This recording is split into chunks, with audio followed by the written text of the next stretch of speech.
انا بظبط الدراج في 3 حاجات مهمين قوي في ظبط الدراج. اول حاجه القصبه نفسها، لازم تشوف هي بتتحمل كام. تمام. وكل ما القصبه يكون نسبه الكربون فيها عاليه كل ما هتكون خفيفه في وزنها، بس في نفس الوقت مش هتستحمل دراج كتير. تاني حاجه قوه الخيط البليد نفسه اللي انت بتستخدمه.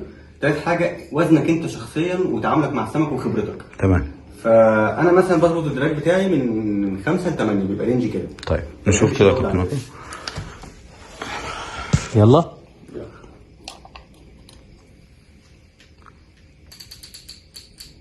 دي 5.5 6 كيلو. 6 كيلو دراج. 6 كيلو دراج. دي مكنه شيمانو الاوشا جيجر.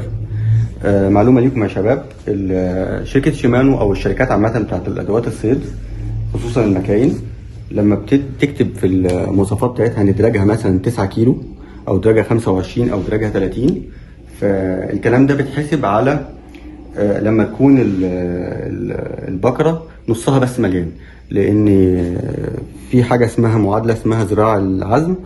كل ما البقره بتكون مليانه كل ما بيكون ذراع العزم اكبر، كل ما بيكون الحمل على المكنه اقل، فالدراج بيقل.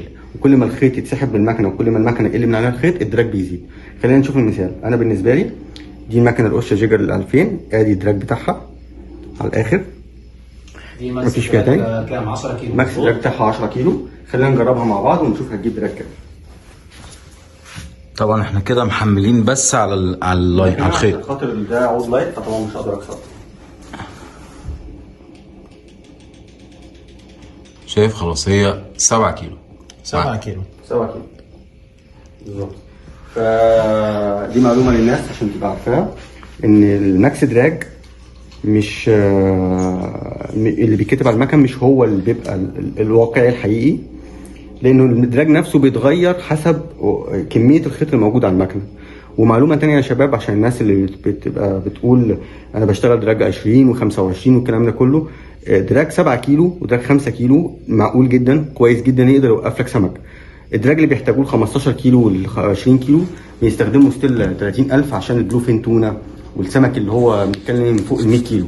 انما سمك البحر الاحمر بتاعنا اللي هو في رينج ال 20 ال 30، 5 كيلو دراج 7 كيلو دراج يكفوه، 8 كيلو دراج ماكسيموم 10 كيلو دراج لو انت بتصطاد جنب حته فيها شعب والسمك قريب من الشعب ماسك في الشعب وانت خايف ان هو يروح عليه، او بتصطاد جنب برارين بترول.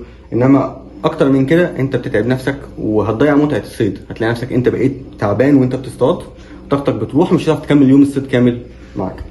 زي الكابتن اكرم، يا يطلع يا يقطع. يطلع يا اقطع. طب وانت رايك ايه في كلام كابتن كفراوي؟ كلام كفراوي على عيني وعلى راسي. وموضوع الماكس دراج ده انا صراحه المعلومه دي اول مره اعرفها منه.